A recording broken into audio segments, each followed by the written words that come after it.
This week, you are reading Honey Boy by Alpha Michael Weaver, and this story is set during the Civil Rights Movement. We're told this summer, this event that happened in the summer happened between the assassinations of Malcolm X, which was in February of 1965, and the assassination of Martin Luther King Jr., which was April 4th, 1968. So we understand that we are in the summer of either 65, 66, or 67. I tend to believe we're probably in the summer of 66 or 67 rather than 65. I think that makes a little more sense, especially when we consider just how high the temperature is on emotions within our characters' setting. So the story is called Honey Boy, and that's because it's focusing on a specific character, which is Honey Boy. And we're introduced by an unnamed narrator to Honey Boy in this group of boys. So there's Honey Boy, Jimmy Edward, Pigmeat, and the narrator, and they are all cousins. And we come to understand that the narrator, Pigmeat and Jimmy Edward, are younger and they really look up to Honey Boy. And so we have to consider how Honey Boy is different. We're told that he has some Cherokee Native American in him. So he looks a little bit different. He has black falling down, kind of straighter hair, like his mother as a result of this heritage. And we're also told as we go through the story, if we go over to page 269, in this section, it starts to talk about, it says Honey Boy was the first to get hot dogs because he was the oldest and the biggest, and we all knew he could kick our asses at one time. Honey Boy was our hero, our stone. Sure enough, hero. He could eat 22 hot dogs. So we have this interesting situation with these hot dogs, and the boys look up to Honey Boy because he can eat all of these hot dogs. And later on, we're going to see with Pigmeat, he tries to do the same thing and it doesn't end particularly well. But the point that really needs to be made here is that Honey Boy is looked at as if he is a hero. And this is Alpha Michael Weaver really setting up Honey Boy to be this Christ-like figure, this figure that is kind of above the others. He's a protector. He's someone who will save the boys, and we are going to see him actually do that in this story. We also need to consider more of the family dynamics. We're introduced to the aunts. There's Grace and Lois. Lois is the one that we see the most of, in that she's the Pigmeat's mom, and we have that scene with her that we'll talk about in a little bit with the hot dogs. But we're also introduced to Uncle Richard, and our introduction to him is this. Our Uncle Richard told us he didn't want no sissies for nephews. Uncle Richard used to walk everywhere he went, and he always carried two knives. He said one was to take your attention off the other. If you went for the first one, then you were dead because he was going to cut you for sure with the one you ain't figured on.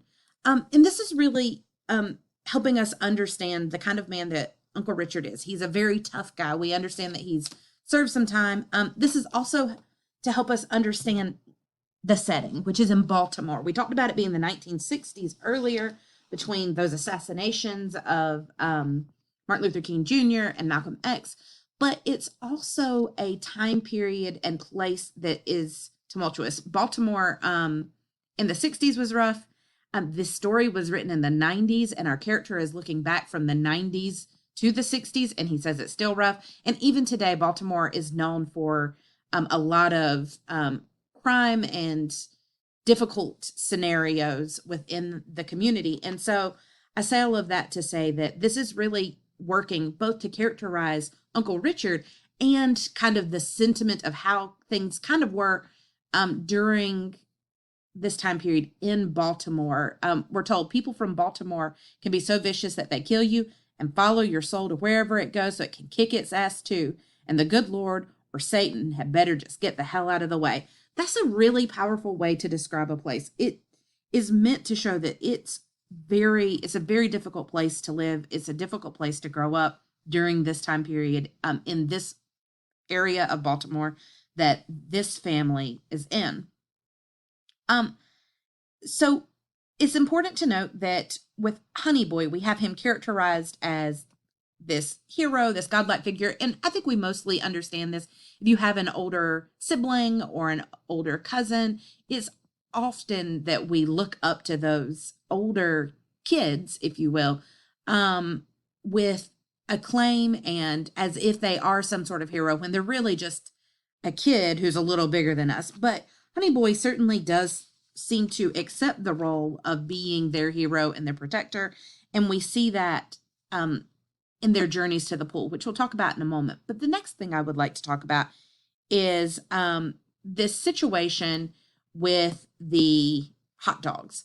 So we're told, damn, if Pigmeat didn't get up and try to make it for the bathroom, but he slumped down against the wall, holding his stomach and crying. Aunt Grace started laughing and tried to push another hot dog in his mouth.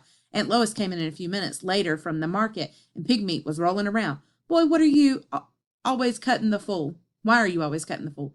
Ma, I was just trying to keep up with Honey Boy. He always showing off. Honey near about a man. You can't outdo him. You can't outdo me, can you? No, ma'am. Aunt Lois, who is 350 pounds, if she was anything, and that day she sat on Pigmeat. He thought he was going to die. We thought he was going to die. Aunt Lois had made herself the angel of death and come down on Pigmeat in a serious way. He was like a bug squirming and wiggling under her. At first, he thought it was a joke, but then she wouldn't move. She was like a granite statue sitting right on his back, posed there like an African queen, sitting on her short throne, except this throne was about to crumple like a dollhouse chair does when you mash it with your finger. Pigmeat wailed and said he couldn't breathe. Mama, I'm going to die. Lois, maybe you ought to let the boy go, Aunt Grace said, half chuckling. I pushed his little behind into the world, and I'll push it out, Aunt Lois said, as she looked down at Pigmeat, whose tears were thick and flowing. Please, Ma, please, he said. Honey Boy interceded. Mama, I'll make sure he doesn't eat himself sick no more. I'll watch him. Aunt Lois was tired anyway, so she told me and Jimmy Edward to help her up, and we got a hold of her arms and pulled until we got her to her feet. Pigmeat was so embarrassed, he got up and went to the backyard. And then it skips down just a little bit, and it's here. It says Pigmeat loved his big brother, and he really wanted to be like him. Maybe he just wanted to have Honey Boy's place, the place of being a young lord in the neighborhood. Somebody the girls all liked, somebody even the serious hoodlums gave respect to because we wasn't no hoodlums. We could fight and all, but we wasn't no rough time criminals. The criminals was all around us, but so were the girls, every girl, and so on and so forth. So we really get to the heart of this scene, and it's I want to caution you from being like, oh my gosh, I can't believe she's sitting on him. This is meant to be kind of a humorous scene, even though it is pretty alarming. But what we should take away from this is a couple of things. First, this is motivated by Pigmeat's desire to be like his brother. And we get some foreshadowing here of this idea of Pigmeat taking Honey Boy's place. And while we don't see Pigmeat actually do that, we do know how the story ends and what Honey Boy's ultimate fate is like. And then we also get to see that it's Honey Boy who stops this. He's saving Pigmeat from being hurt, although it's unlikely that his mother would have actually killed him by sitting on him. Not that perhaps that's not possible, but perhaps it wouldn't go that far. Again, I think this is supposed to be, someone looking back on a childhood memory, so we have to question some of the reliability on some of these things. Like, it's probably exaggerated in his head, the situation, versus what it actually was that happened. Another thing that we learn about Honey Boy is that he does have a girlfriend named Janice, and the boys are pretty taken with this relationship. They over hear Honey Boy with Janice as they were having sexual relations, and so they even more look up to him because of this, because he knows things that they don't know. Again, it's that older family member dynamic of they know things, they have experience, we can look up to them for answers and understanding. All right, so we've talked about Honey Boy as a character and the family dynamics. The next thing we need to really start thinking about are the two pools. We have two. We have Clifton Park Pool, which is the first pool we're introduced to. And this pool, we're told is, it says Clifton Park was all black and mighty, mighty tough. There was some dudes in there that had rocks for fists, monster masks for faces, and daggers for hearts. So we understand that even though this is a pool that they go to, there is some danger here. Again, this is a rough neighborhood during a rough time period that these boys are growing up within. And then we also have some acknowledgement of the time period of the 1960s. Again, this is in the middle of the civil rights movement, and things are very tumultuous in this country. And we're told by the narrator, we didn't know a whole bunch of people could lose their minds at one time. We didn't really understand the television news where police dogs were chewing up Black people. We knew hate, but we didn't understand nothing about how hate was a whole big world to itself with all kinds of hate, even the hate that you have hating your own Black self. And this really gets into this idea of the boys kind of being sheltered from the larger things that were happening, particularly with race relations within the United States. But they do understand that things are tough at this pool, but that Honey Boy protected us. We're told at the end of this paragraph, Honey Boy always told us to go on ahead because the locker room was where the serious hoodlums hung out and tried to take stuff from you while you was undressing. And so here we have the opportunity to understand that he is looking out for them kind of at every single turn, which is how he is able to protect them in the way that he does. When there's a bit of a confrontation, we're told Honey shouted us and it almost scared me because his voice was getting so deeper than ours, and I was scared for Honey Boy. And then he tells them to go onto the pool, and he later shows back up. We're told that Honey Boy, even though he doesn't run with the rough crowd, is respected by the rough crowd, and they don't really give him a whole lot of trouble. And so again, that adds to this godlike figure that he becomes. And we're told on page 275 at the end of this paragraph, it says, Honey Boy was our king, and we was his young lords. That was the truth of it, us being cousins and all. Again, he's king-like. This is also operating to establish this Christ-like figure. And again, he's not a Christ, but lots of times in literature, what happens is writers will develop characters who have similar fates, and they're giving up things for the people around them, and they are worshipped in a sense. And we see that, and this is certainly something that is developed throughout the story. We also learn that the swimming pool isn't as clean as it used to be. At one point in the pool, someone found a Kotex floating in the pool, which would be a tampon. So things are going downhill. And this is attributed to what our character calls the purple funk. And this is when we really find out where we are in time and place. It says, it was the time after they killed Malcolm X and before they killed Martin Luther King. And I guess the children, what changed Clifton Park, came out of what I called the purple funk, a disease that made people want to tear up everything all around them, and a disease that made people who had what they wanted, mostly white folk, as tight and protective of their shit as Pigmeat used to be when he had a plate of ham and candied sweets and biscuits. If you got too close to him, he would growl. Seemed like everybody was growling. The purple funk killed Malcolm X. And this is really talking about this unrest within particularly the Black community, because there was, during the civil rights movement, there were kind of two schools of thoughts on how to demand more rights. And Malcolm X, his point of view was a little more militant, where Martin Luther King had a more peaceful approach. But in either case, there was argument within this community about how to approach it, and frustration that they weren't perceiving that they had rights that particularly white folks had. And it's not so much they didn't perceive it, they did not have these rights. And what we see later on during this movement is more rights being granted, and more progress made over years. But the point is that this unrest is making it so that the boys don't particularly feel safe going back to Clifton Park. So they decide that they're going to go to Patterson Park. And this is the second pool. And this presents a shift in the story where something is changing. The conditions at Clifton Park have deteriorated, and now we need to find a different place to go because we don't want to give up this enjoyable pastime of going to the pool. And so we're told Honey Boy decided we should go down to Patterson Park, the white pool.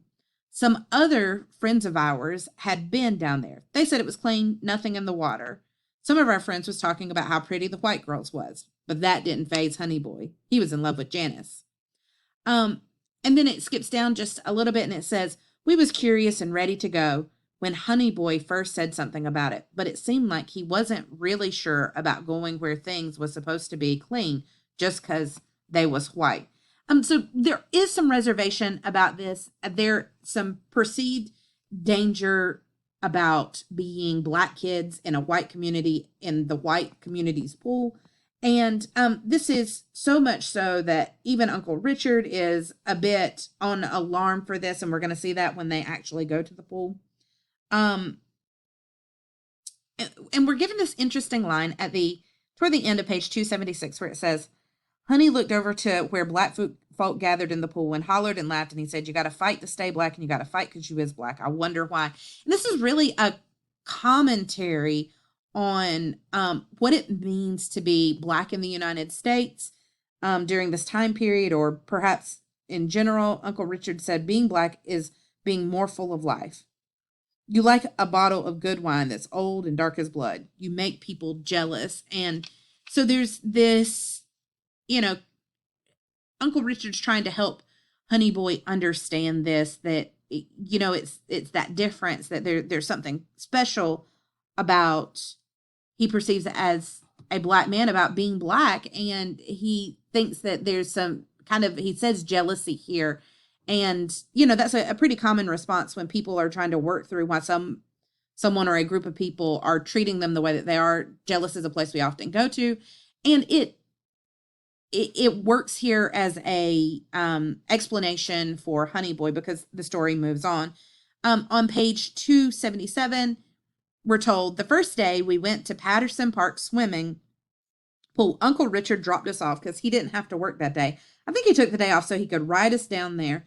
When we was going through the white neighborhood, women was out there with cans of Comet and Ajax, scrubbing them white steps, and every now and then one of them looked at Uncle Richard's car, a 64 Impala Super Sport that had been fixed up with a stereo he could flick on with one button. He didn't have the stereo on that day. He was listening and watching. This is an important paragraph because it indicates a couple of things.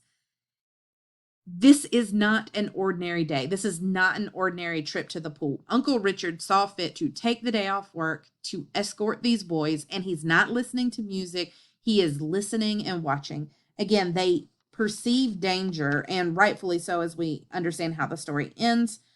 They end up going to the pool, and we're told when they get there, none of us say nothing. We didn't talk like we did on the way to Clifton Park. We sat in the car like Marines being taken inside enemy territory, and it was enemy territory because we wasn't wanted in there. This metaphor of being like Marines, the simile here, is suggesting this internal warfare in some ways, because, and he says that we're the enemy, and it's not because we want to be the enemy, but because we aren't wanted there. And so they understand that this is different, that this is dangerous, and that they're not really supposed to be here per the people who's, believes that, who typically inhabit the pool, the white folks in this community. We're told we walked to the pool house with our towels and clean underwear tucked under our arms, wondering what it was going to be like to be in the pool with white people, to be wearing just trunks around white girls with that long hair now that we was all getting hard on sometimes for no reason at all, just because our dicks took a notion to rise, wondering if we could handle the big Polish boys everybody told us ruled Patterson Park Pool. We thought all white people down there was Polish. We didn't know anything about Irish or German or Italian except that white people had different colors of hair, like their heads was they flags. So we understand here that they are feeling like fish out of water. They feel out of place. And then there's this whole concern. We're told about, a potential arousal by looking at these girls. And they're, kind of concerned that they would have that sort of anatomical response. And this could be problematic.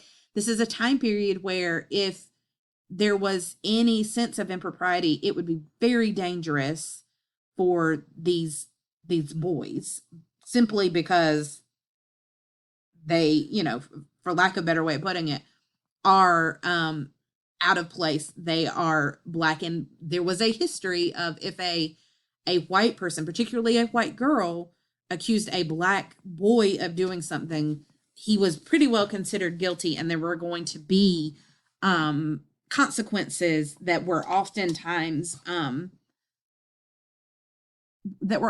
very violent, if not deadly. But we also see something here that's pretty interesting as well, where our narrator tells us that he's thinking about these Polish boys, and we thought every white person was Polish because that's a lot of the people that are around them, saying that we didn't know anything about Irish, German, or Italian. And I think this is an important point to understand, that there's a general misunderstanding of both groups. And that's part of the problem. I think that's what Alpha Michael Weaver is getting here, that it's hard to accept people when you don't know them or understand them. We're told that this pool is different, that it smells different. It wasn't bad. It was just different. Things were just different here. It says the white people were so thick that the water looked white, like one wave was flashing in a crazy river. And we see that Pigmeat is interested in the girls, to some extent, but we're told that Honey Boy, it says Honey Boy didn't study them long because he was watching them white boys, and some of them was big, just like we heard. It was bigger than Honey, but Honey stood out like a tree, blooming black in the midst of dogwoods, and we was the bushes, keeping him company. Honey Boy told us before we came down here that white girls had the same thing as Black girls had. The difference was Black girls was made for us. This is, again, getting to this element of there would be danger for these boys if they made a pass at a white girl. It would not go over well. And so we understand that Honey Boy has a clear understanding of how the world works, and he's trying to teach these kids how to act when they are within this white community. So they go home. They didn't stay as long as they normally did. And we're told that Honey Boy basically decides that maybe they should go, maybe they should consider going back to the Clifton Park pool, but ultimately they do decide eventually to go back to Patterson Park. And this is their second trip there. And this trip is where things are going to go wild. It says, Uncle Richard said it was never going to be all right. Something was always going to turn up and tighten in somebody's stomach when Black folk rolled into white folks' territory like a wave, taking over a town built near a beach. This imagery here is meant to help us understand that there's discomfort here and there's perceived danger from white people when Black people are in their spaces, and that makes them nervous. At least that's the perception that Uncle Richard has based on what has happened, and what people are seeing in the news and their life experiences. So some commotion kind of breaks out, and we have a situation where it says that Honey Boy slapped him playing, but kind of still a slap, and Pigmeat started crying. Me and Jimmy Edwards looked at each other real funny because we didn't never see Pigmeat act like that, and we just figured it had to be because Pigmeat felt like he had done something. Had been embarrassed by his big brother in front of all these white girls and the children from the Purple Funk, who was all about respect. That slap Honey Boy gave Pigmeat Must have had something in it, because pretty soon there was commotion bursting out here and there. Some boy pushed some girl in the water by sticking his hand in her face. A girl slapped another girl. Some boy pulled down panties on a girl's bikini. It was all colored children doing stuff to other colored children, and white kids doing it to other white kids. One brunette grabbed a blonde by her hair and pulled her off the bench. Honey Boy laughed at that, and then the shit broke loose. One of the Purple Funk girls pulled a white girl's bikini top off and slapped her into the water. Her hand looked like it had dynamite in it when it hit the white girl's face, because her long brown hair went swinging around her head as she fell kind of limp, like into the water. We used to talk about slapping each other dead, but that was the first time I had seen a girl slap somebody like that, and the whole pool froze. The big Polish boys unfolded their arms from their corners they was standing in, like they was the police. The lifeguards started blowing their whistles, and we all started shivering. Sometimes you could be in those pools real long, and a cloud came over and chilled you and made you feel like it was a temperature just dropped. Sometimes the temperature did drop. These chills made you feel like the water on you was ice. This time it felt like we was in the North Pole, in between floating icebergs, and God was going to chop up things with an ice pick. He did. Honey Boy got us together in a bunch and said, let's get back up the way. Let's go home. So we see this fight break out, and things just deteriorate from there. There's fighting. We're told that our narrator likens it to the word that's used on the news, escalating. It says, while we was walking, we saw white folk lined up on the sidewalk, looking mean and angry. One line of them, and we got closer and we heard the word, which I will not be saying. And then we get some pretty awful things that are said to these boys, telling them to get out, to go away. And it says, Honey Boy did speak once we were through the thick of the crowd. Y'all go in front of me, and when you see the train trestle, y'all start running. Here? We was too scared to hear, but we moved in front of Honey. Rocks started landing in front of us, and we walked faster. We just thought Honey was walking too. Rocks turned into glass bottles, and pig meat got cut on his leg kind of bad. The blood was squirting out in long streams. We heard Honey tell us to keep on, and we saw the train trestle, but it was hard to hear Honey. Before we started to run, we turned around, and Honey was fighting 3 grown white men. He picked up one and threw him into the marble steps, and he took one of the other's head and banged it into a car fender. We started to call after him, but we heard a car horn blowing on our side of the train trestle. It was Uncle Richard driving down. He told us to get on up the street. There were all kinds of noises, screaming and crashing and popping, and Uncle Richard went roaring down the street in his Impala and made a fishtail turn in the street. Honey jumped in, while white folks banged on the trunk, and Uncle Richard drove Honey on under where the New York train separated Blacktown from Whitetown. Janice, Aunt Grace, and Aunt Lois was there wrapping up Pigmeat's leg, and Honey opened the door. He looked funny, like the color was leaving him, making him ashy. So we see this really violent experience where things really have devolved, and Pigmeat is injured, and then Uncle Richard swoops in, and he goes and he gets Honey Boy. But we learn that when Honey Boy gets back to their house, that he does not look well. Janice says, baby, are you all right? And then it says, Honey Boy stood up like I've never seen a man stand up, real straight, like he was gonna fly. And he smiled at his mama. He walked over to Janice, just a smiling, and then he sunk to his knees real hard and breathed a deep sigh. The noise of his knees scared us way inside our bones. What we could touch of Honey was still there, but our warrior king was gone. Janice screamed, and she bent down and held him real tight, and Aunt Lois and Aunt Grace wailed. Pigmeat shook all over. Me and Jimmy Edward got sick. There was a hole in Honey Boy that his spirit flew out of, a hole in his back. We put Honey Boy's body in the car and rushed to the hospital, all the time knowing it wasn't no need. That evening, Uncle Richard drove back to a hard-to-see section of the train trestle and pumped his 45 into enemy territory, into its houses, wherever he thought there was life to take for the life what was taken from us. And so we learn here that in his attempt to save the boys, to protect the boys, he ends up sacrificing his life. And this is how we end up coming to this, again, this Christ-like imagery and figure, that's the symbolism here, that he is ultimately laying down his life for these boys. We also see Uncle Richard's reaction, which is kind of goes to the idea of violence begets violence. One violent act leads to more violent acts. And then we get our conclusion, and we're in what would have been present day for the stories being written, which would have been the 90s. And it says, nowadays, Patterson Park ain't no big thing. Black folk live in what was once Whitetown. Times change, I guess. But I ain't sure people really change all that much. Stuff is in their hearts, what don't go nowhere, although folk claim they done changed.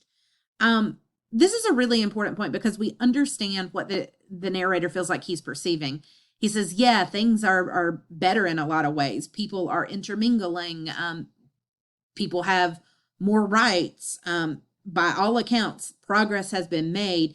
But our narrator has this sneaking suspicion that even though people are acting like they're okay with each other, that perhaps that hatred that we got to see between these communities is still very much present. And it goes on. Pigmeat stays on the move, driving a tractor trailer. We hardly see him. Me and Jimmy Edward got little piece of jobs delivering, but mostly we just stay up here at the garage where Uncle Richard hung out until he died. We keep the tough ways out of East Baltimore in mind because the purple funk is still alive, calling itself gangstas, carrying all kinds of guns, and most white folks ain't changed a bit. Anyway, I keep a .44 Magnum and 245s hanging up inside the garage door in holsters along with the automatic shotguns. So again, he further expounds on this idea that all of this unrest is burbling beneath the surface, that things will eventually, in his mind, come to a head again. And he says that, he keeps guns to be able to protect himself. He says, we all starting to ache in places. So this is showing that they've aged. In places our mamas and papas talked about. Me and Jimmy Edward got the gout and high blood. We getting old. Something's got to take you out of here, I guess. Something's got to close your eyes. We just hope it's natural. And that's a really important, interesting way to end the story of we just hope it's natural. And I think that really speaks to the human spirit and condition of how we all want to go out. We don't want it to be through violence that's senseless and hate that's senseless. So that is pretty much this story kind of broken apart. I hope this video helps you. If you have questions, please let me know.